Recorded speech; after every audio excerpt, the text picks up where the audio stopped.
Всем привет! Сегодня я хочу записать видео, наверное, я его отнесу как видео-похвастушка.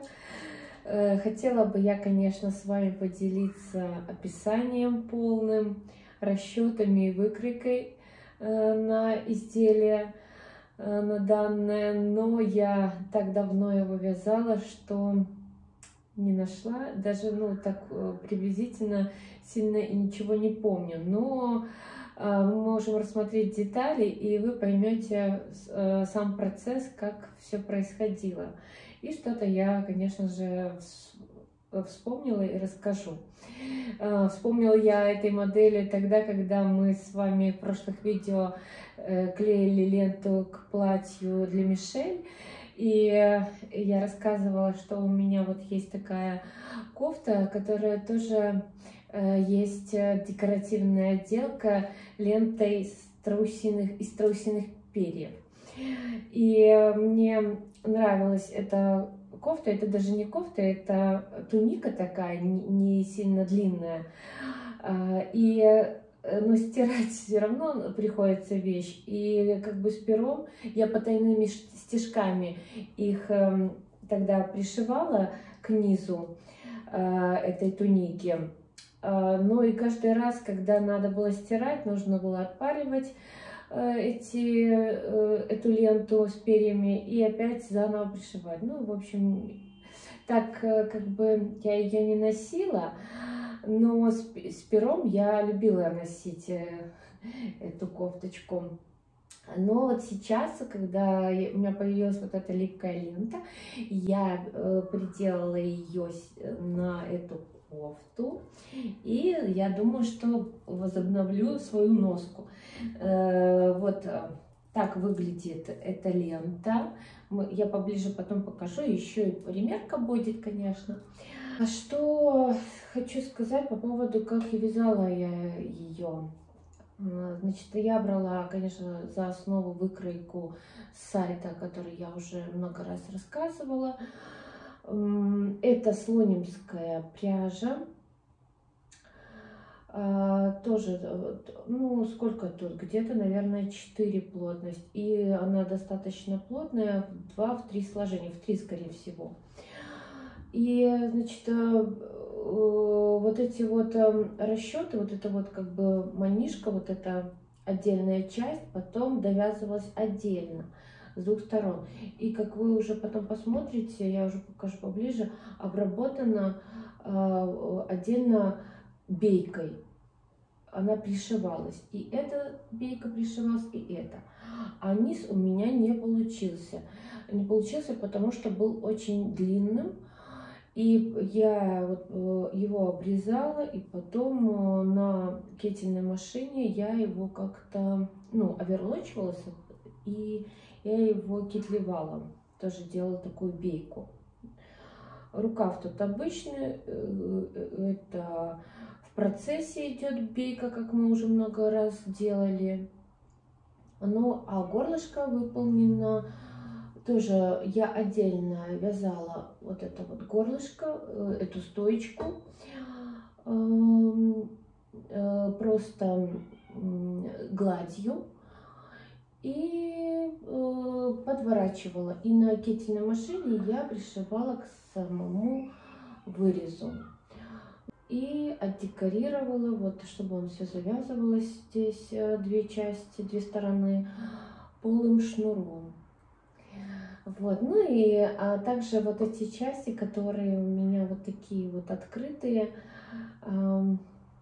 я их сшила вот в 3 местах, чтобы они у меня держались. И тоже декорировала такими вот стразами, такими декоративными. И хочу я с вами поделиться как идеей, как вдохновение, может быть, для кого-то. Потому что, как я говорю, как я люблю говорить, на свои изделия это мои новые очередные проекты, но это, наверное, неспроста, потому что каждый раз я что-то хочу, что-то новенькое придумать. И уже если я что-то связала, мне уже хочется что-то другое, как другой проект, как разработка другого проекта. Ну и вот как идея, что можно связать на вязальной машине, и не только на вязальной, вручную кто вяжет, тоже спокойно можно такое сделать. Достаточно красиво смотрится эта модель. И еще раз хочу посоветовать новичкам, ну и может быть вообще не новичкам, выбирать, конечно, для каких-то отработок, каких-то новых моделей недорогую пряжу, чтобы вот как у меня, например, да, я когда готовлю какой-то новый проект, мне жалко испортить пряжу. Но я обдумываю, и это проходит много времени. И я себе говорю, так, но даже если ты испортишь эту пряжу, ничего страшного, возьми ее, чтобы она была недорогая, и попробуй, это будет как опыт. В следующий раз получится лучше. Да, и всегда тоже вот рекомендую, если что-то не получается у вас в вашем проекте, в вашем изделии, ну, не то чтобы что-то не получается, вот не так, как вы хотели, все равно не откладывать, закончить его, и это будет тоже вам бесценный опыт. Возможно, вам понравится то, что вы сделали. У меня тоже так бывает. Но сейчас я сделаю примерку, и мы посмотрим, как это все выглядит на мне. Ну вот, я примерила свой наряд. Вот так выглядит на мне. Не могу сказать, что это удобная модель, но она и не повседневная. Можно надевать ее даже как на праздник, но более такая торжественная за счет вот этих перьев. Торжественная, ну и может я перегнула палку. Но в общем не повседневная эта модель. Неудобно, что вот здесь вот такой вот плотный каркас за счет вот этой ленты перьевой. И ленты из перьев. Ну, а так вообще, как вариант, как разнообразить свой гардероб, почему бы и нет. В общем, мне она нравится и нравилась так хорошо. И я уже давно ее не носила. Может, даже и пойду сегодня куда-нибудь. Сейчас Мишельку еще покажу. Такие с Мишелькой девушки, как звезды. Кстати, по поводу Мишелькиного платья. Будет ли мастер-класс?